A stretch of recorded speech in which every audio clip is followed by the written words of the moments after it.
Olá, meninos e meninas, segundo ano, como estamos? Tudo bem? Isso que é importante, estar bem. Deitado eternamente em berço esplêndido. Essa é a segunda parte do hino nacional brasileiro, que denota ao povo brasileiro uma passividade, algo que não é necessário, deixa como tá bom assim. Historicamente, oficialmente, nós somos tidos como um povo que não luta, mas é preciso relembrar nosso passado e saber que essa é uma meia-verdade. Oficialmente, era necessário criar uma ideia de que o Brasil que o brasileiro era um indivíduo tranquilo, calmo, aquele típico cidadão que foi muito bem representado pelo Walt Disney, o Zé Carioca, o malandro carioca. Inclusive, conotando aos outros países a ideia que o Brasil é samba, futebol e carnaval. Mas a história quebra com esses paradigmas. O povo brasileiro sempre lutou, nunca aceitou passivamente. Desde pequenas revoltas até guerras. A maior guerra que nós temos no continente americano é brasileira, a Guerra dos Farrapos, 10 anos. E no Brasil colônia, nem tudo foi aceito em Portugal de uma maneira passiva. Nós vamos ter várias revoltas. Os próprios índios, que oficialmente se diz que eles aceitavam tudo passivamente, não, nós tivemos revoltas tamoios, talvez a mais significativa. Durante o período colonial, nós dividimos as revoltas no Brasil através de dois tipos.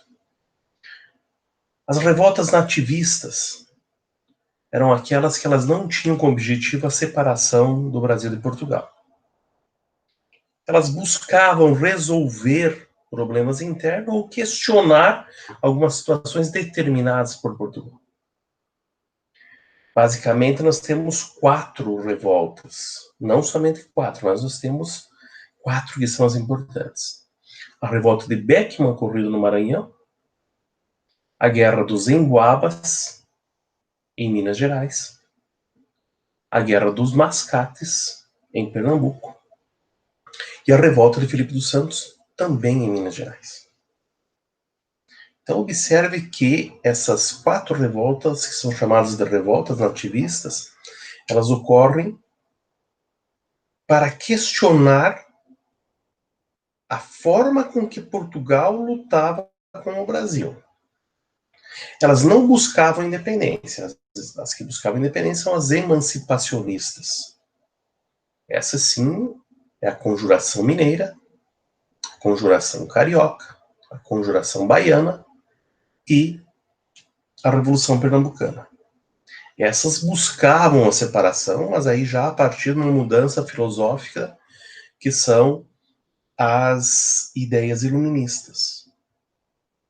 Filipe dos Santos, talvez nós já tenhamos alguns resquícios aqui algumas pitadas do pensamento iluminista.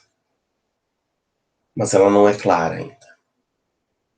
Vamos começar com a revolta de Beckman, dos irmãos Beckman no Maranhão.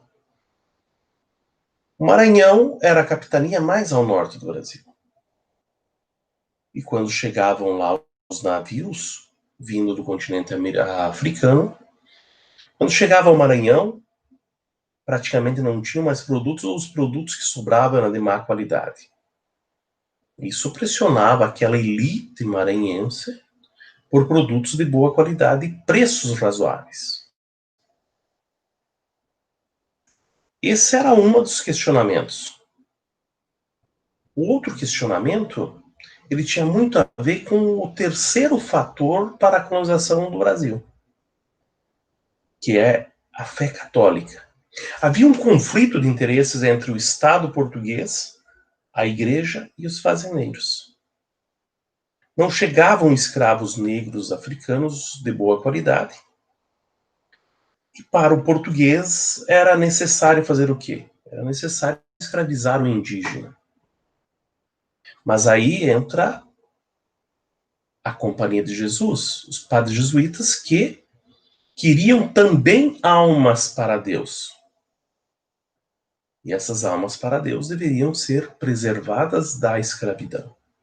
Não se conseguia justificar a escravidão com a adoração de um novo Deus, esse Deus cristão. Então, observe que, embora haja interesses econômicos, também há aqui o conflito entre a Igreja e o Estado. Portugal não aceita de forma alguma questionamentos à sua política de aproximação com a Igreja e a sua política econômica com a Companhia das Índias Ocidentais, desculpa. Então, o que eles fazem? A partir da revolta, ele age com extrema crueldade. E os irmãos Beckmann são presos, um vai para Portugal e o outro vai ser executado no Brasil. Não dá em nada? Talvez seus objetivos não tenham sido alcançados imediatamente, mas sempre uma revolta, ela vai ter consequências futuras. O importante é que os irmãos Beckmann foram delatados por um sobrinho, e depois a própria população pegou esse sobrinho e trucidou numa moenda de engenho. Passaram o indivíduo pela moenda, para mostrar que traidor não se criava nas terras maranhenses. Uma outra revolta bastante importante é uma guerra que ocorreu em Pernambuco, que se chama Guerra dos Mascates. Mascates é um termo pejorativo que se faz a quem? Aos indivíduos que são comerciantes. Mas o mascate ele tem uma relação muito forte com o muçulmano. E aí ser muçulmano, descendente de muçulmano, não ser cristão no Brasil era um pecado. Inclusive não era considerado um homem bom, nem que ele fosse católico com um novo batismo. Mas o importante é que esses mascates, eles viviam na cidade de Recife. E eles estavam enriquecendo cada vez mais com o comércio.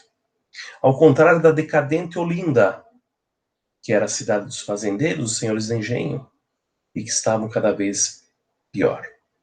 Quando o Recife consegue a aceitação para ser uma vila e não ficar mais dependente de Olinda, os olindenses atacam Recife e querem fazer valer o seu poder patriarcal desses senhores de engenho. Portugal, de olho nos impostos e na melhor condição dos mascates, opta por condenar os fazendeiros de Olinda, que perdem a guerra, as suas posses e são obrigados a pagar os empréstimos aos recifenses. Até hoje, existe só um rio que separa Olinda do Recife, até hoje existe uma rivalidade entre essas cidades. Não de guerra, mas existe a rivalidade ainda. Os emboabas. Emboabas é outra forma pejorativa de chamar o forasteiro. Quem é o forasteiro? O indivíduo que vem de fora. E aí tem muito a ver com os bandeirantes. Os bandeirantes que é aquele povo característico de São Paulo. Os bandeirantes, eles foram responsáveis pelo avanço de Portugal além da linha do Tratado de Tordesilhas e pela descoberta do ouro no Brasil no século XVIII. Quando eles descobriram as jazidas de ouro na região das Minas Gerais, porque não é só Minas Gerais, a região das Minas Gerais ela envolve Minas Gerais, Mato Grosso, parte da Bahia. Quando esses bandeirantes paulistas descobrem os veios de ouro, eles querem para si a exploração. E aí, quando se descobre todo esse ouro, se alastra pela colônia e chega até Portugal, que se descobriu muito ouro na região das Minas Gerais. Portugal, inclusive, proíbe a entrada no Brasil de portugueses, porque senão ia ficar sem população, sem mão de obra lá. E aí os paulistas querem exclusividade. E os emboabas, que são os forasteiros que vêm de fora, querem também explorar o ouro. E aí, para Portugal, o que é importante? Não importa quem tirou o ouro, mas que pague o quinto, que são os 20% de impostos. Há um conflito enorme entre os paulistas, os bandeirantes e os emboabas, e há uma parte em que os paulistas fazem um acordo e são traídos pelos emboabas no capão da traição.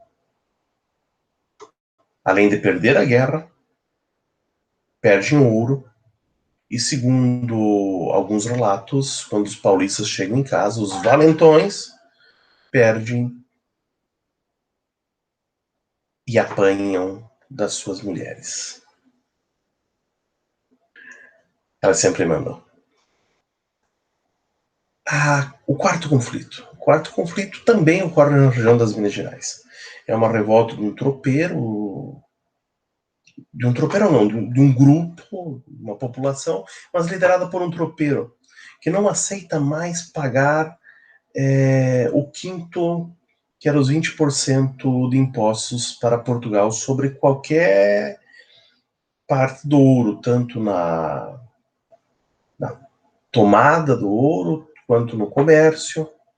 Então, Portugal, para conseguir monopolizar, para conseguir concentrar a exploração do ouro, ele faz o quê? Ele cria as casas de fundição. Então, todo o indivíduo que conseguisse ouro no Brasil, ele tinha que levar para as casas de fundição. E lá nas casas de fundição, onde era derretido o ouro, o indivíduo já deixava 20%, que era o quinto, 20%, que eram impostos pagos ao governo português. Se o indivíduo fosse pego sem o ouro em barra com o brasão de Portugal, ele perdia tudo, porque aí era considerado contrabando. Interessante é que o povo lá criou muitas condições para que esse ouro fosse contrabandeado. Inclusive, existe uma parte que se chama o anjinho, o santinho do pau oco, que designa aqueles indivíduos ali que representam uma coisa e fazem outra, né? Aqueles bem fulientos. Esses indivíduos, essa expressão, ela surge porque na época do ouro, a igreja contrabandeava ouro dentro dos santos, feitos de madeira, mas que por dentro eram ocos. Então ali eles escondiam muito ouro para não pagar. Inclusive tem uma indicação de vídeo que é interessante para vocês assistirem sobre a história do ouro na região das Minas Gerais. O Filipe dos Santos vai até o governador, faz uma reclamação, o governador promete reconsiderar as casas de fundição, ver com Portugal o que pode ser feito, mas ao sair o governador deixa que ele vá, mas manda a polícia prendê-lo. E para servir de exemplo, o Filipe dos Santos é condenado à morte, executado em praça pública, e a população tem que assistir ele ser trucidado por 4 cavalos. Sim. Se amarra 4 cavalos nos braços e nas pernas e cada um corre em uma direção. E aí se desloca todos os membros. Né? Isso tudo em praça pública. Era dessa forma que Portugal tratava qualquer revolta no Brasil. O chamado castigo pedagógico, para que ninguém ousasse desafiar o poder de Portugal. No próximo vídeo nós tratamos das revoltas emancipacionistas.